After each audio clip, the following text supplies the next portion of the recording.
Assalamualaikum warahmatullahi wabarakatuh. Alhamdulillah wassalatu wassalamu ala rasulillah wa ala alihi wa sahbihi wa mawalah, amma ba'd. Assalamualaikum. Sekarang kita belajar aswaja ke-N1 bersama saya Hasyim Asyari. Sebelumnya marilah kita berdoa bersama-sama, semoga pelajaran ini mendapatkan manfaat dan keberkahan. Berdoa kita mulai. Bismillahirrahmanirrahim. Subhanaka la ilma lana illa ma 'allamtana innaka antal alimul hakim wa tub 'alaina fa innaka antat tawwabur rahim. Rabbi zidna ilman nafi'ah. Rabbi zidna ilman nafi'ah. Rabbi zidna ilman nafi'ah. Walhamdulillahi rabbil alamin. Oke, anak-anak, sebelum memulai pelajaran aswaja ini, silahkan kalian memposisikan diri dengan baik, dengan tenang, agar bisa fokus mempelajari pelajaran aswaja bab 4 tentang lahirnya Nahdlatul Ulama.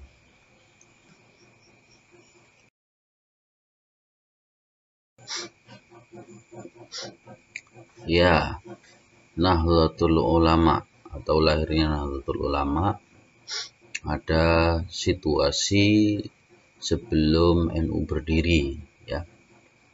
Pada waktu itu bermuncullah tokoh-tokoh pembaharu Islam, di antaranya di awal abad ke-19 di Timur Tengah ada kelompok pembaharu Islam Ibnu Saud. Di Mekah bersama dengan Muhammad bin Abdul Wahab membuat kelompok atau mazhab Wahabi. Kemudian ada Syekh Muhammad Abduh di Mesir bersama muridnya Rashid Ridho. Di Afghanistan ada Jamaluddin Al-Afghani. Di Turki ada Mustafa Kemal Atatürk. Sedangkan di Indonesia ada kelompok pembaharu Islam yang terpengaruh dari pemikiran Barat, seperti dari Syarikat Islam oleh Hos Cokraminoto, lalu Muhammadiyah oleh Kiai Ahmad Dahlan, dan Al-Irsyad oleh Syekh Ahmad Sukati.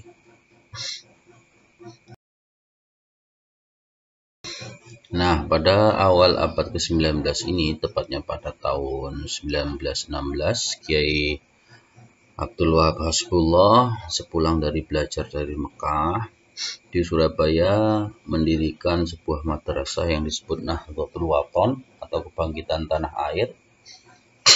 Selanjutnya madrasah ini disebut dengan Jam'iyah Nasihin dikarenakan madrasah ini juga merupakan tempat melatih para remaja calon pemimpin, ya, dan para mubaligh. Jadi pusatnya selain belajar juga pusat leadership, ya, bagaimana memimpin sebuah masyarakat dan kelompok.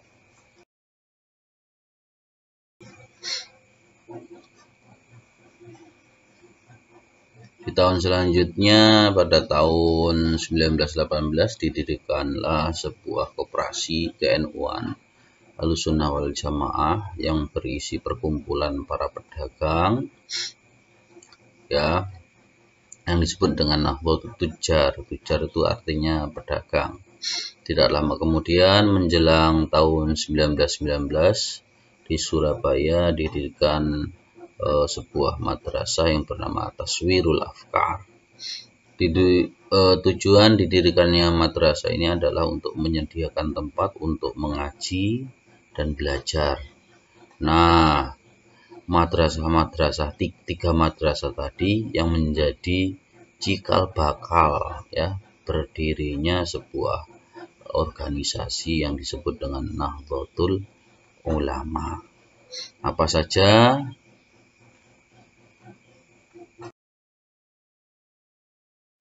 Apa saja madrasah itu? Yang pertama pada tahun 1916 yaitu Madrasah Nahdlatul Wathon atau Jam'iyah Nasihin.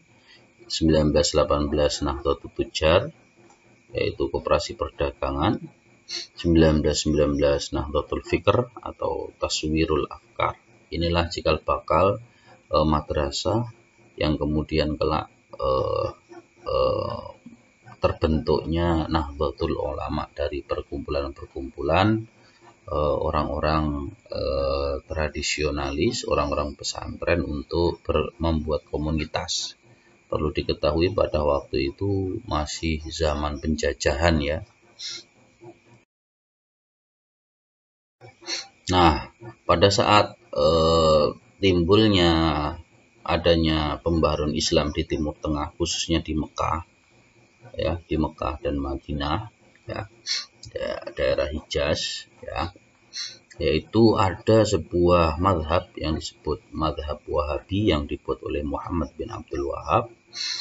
Pada waktu itu di Mekah ingin diterapkan madhab tunggal, yaitu mengabaikan madhab-madhab 4 yang selama dari zaman para imam madhab sampai abad 19 berlaku mau diberhentikan. Jadi hanya pakai madhab Wahabi saja, yaitu madhabnya Muhammad bin Abdul Wahab, madhab kerajaan. Pada saat itu dunia Islam bergejolak di seluruh dunia. Nah, di Indonesia dibuatlah Komite Hijaz ya, yang dimotori oleh ulama-ulama pesantren untuk membentuk Komite Hijaz yang berisi pesan yang akan disampaikan kepada Raja Saud, ya, Raja Saud terkait dengan penetapan madhab tunggal dan penghancuran situs-situs sejarah Islam.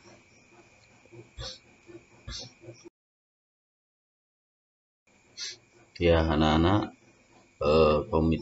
Komite Hijaz itu berisi pesan kepada Raja Saud, memohon kepada Raja Saud untuk tetap membolehkan ya madhab fikih berlaku di sana, di Mekah dan Madinah, ya, Jazirah Arab, yang kemudian untuk melindungi orang-orang yang mau berziarah ke makam Rasulullah dan para sahabat, ya. Akhirnya setelah pesan itu disampaikan oleh utusan dari ulama Nusantara, ulama di Indonesia, akhirnya Komite Hijaz, utusan tadi membawa pulang hasil ya. Yang pertama yaitu penguasa Hijaz dan Najd atau Saudi Arabia sekarang akan bersikap adil serta melindungi adanya ajaran 4 mazhab. 2. Ajaran Ahlus Sunnah wal Jamaah atau yang berhaluan 4 mazhab yang biasa berlaku dalam Masjidil Haram tetap dihormati dan tidak dilarang. Jadi masih bolehlah diterapkan. Walaupun mazhab yang berlaku di negara itu mazhab Wahabi ya. Mazhab yang Wahabi yang didirikan oleh Muhammad bin Abdul Wahab. Itu mazhab resminya. Tapi masih diperbolehkan pakai mazhab 4. Entah Malikiyah, Syafi'iyah, Hanafiyah atau Hambaliyah. Yang ketiga, tidak ada larangan dan dijamin keamanannya orang-orang yang berziarah ke makam-makam di wilayah Hijaz dan Najd, terutama makam seperti makam Nabi dan para sahabat. Jadi anak-anak silahkan diperhatikan, sesungguhnya alasan utama berdirinya Nahdlatul Ulama adalah ya, untuk menjaga ajaran-ajaran yang sudah turun-temurun dilaksanakan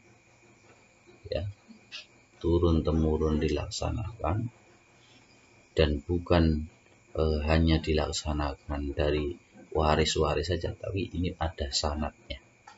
Ada sanad keilmuan, sanad pemikiran hingga sampai ke Rasulullah Shallallahu Alaihi Wasallam. Seperti ya ajaran untuk fikih 4 madhab. Tentunya imam fikih itu berguru kepada gurunya, gurunya berguru kepada gurunya hingga sampai Rasulullah Shallallahu Alaihi Wasallam. Jadi dengan kita bermadhab ini sebenarnya satu kita betul-betul ingin menjaga kemurnian ajaran Islam. Karena apa? Ya, bila kita mengambil ajaran Islam dari Al-Quran dan hadis sendiri, sedangkan kita tidak punya ilmu untuk memahaminya, maka akan terjadi pemahaman-pemahaman yang didorong dari nafsu, ya, bukan pemahaman yang sesungguhnya, tapi pemahaman yang didorong karena hawa, yaitu dorongan nafsu. Contohnya seperti ada baru-baru ada ajaran yang sholat tanpa busana, terus sholat menggunakan bahasa Indonesia, dan ada lagi sholat cuma 3 waktu saja, terus adzan pakai bahasa Indonesia, dan lain sebagainya. Ya, tentu ini tidak sesuai, ya, bukan sudah ada ketentuannya, ya, kaifiyahnya sudah ditentukan.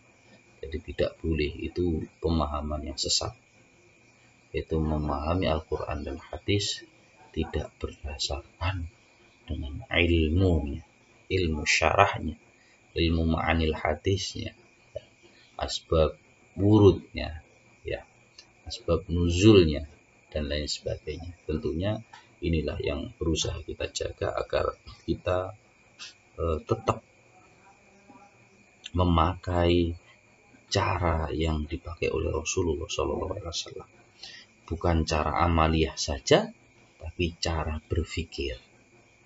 Ya, bukan amaliyah saja, tapi cara berpikir. Demikian dari saya. Apabila ada yang ditanyakan, silahkan bertanya. Ya, silahkan bertanya. Setelah Anda menyimak ini semua, bab 4 ini, silahkan apabila ada yang belum paham, silahkan ditanyakan. Demikian. Assalamualaikum warahmatullahi wabarakatuh.